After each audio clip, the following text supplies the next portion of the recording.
शुभ प्रभात. माझ्या चॅनलवर आपणा सर्वांचं स्वागत. आज वार रविवार, रजेचा दिवस. म्हटलं थोडंसं आवरून घेऊया म्हणून स्वच्छता अभियान हाती घेतलं. हे माझं नित्याचंच काम आहे, कारण घरात मोलकरीण नसल्याने मी ही सर्व कामे स्वतः करत असते. स्त्रीला चूल मूल, घरकाम, नोकरी, व्यवसाय हे कधीच सुटलं नाही आणि सुटणारही नाही. दुखलं खुपलं तरी तिला ते करावंच लागतं आणि ती करतेही आणि मनापासून करते. तसं माझ्या घरात मोलकरीण नाही आहे, तेव्हा सर्व आपल्यालाच करावं लागतं आणि रोजच्या सवयीमुळे आता चांगली प्रॅक्टिससुद्धा झालेली आहे. त्यामुळे थोडा माझा व्यायामही होतो आणि ही सवय असलीच पाहिजे. चांगली असते सवय, थोडं व्यायाम होतो आपला.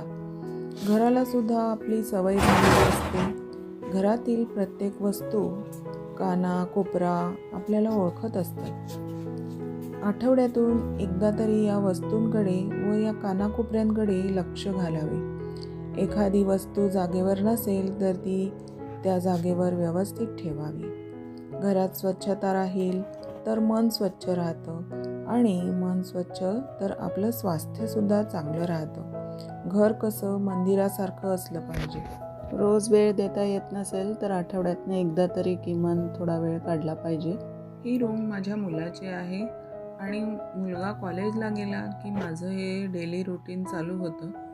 कारण रूम स्वच्छ असेल तर मुलांचं मन प्रसन्न राहतं आणि मी हे सगळं असं रोज व्यवस्थित करून ठेवत असते. माझ्या चॅनलवर तुम्ही आलात आणि हा व्हिडिओ बघितला त्याबद्दल तुमचे खूप खूप धन्यवाद. चॅनलला सबस्क्राईब केले नसेल तर प्लीज सबस्क्राईब करा आणि सपोर्ट करा.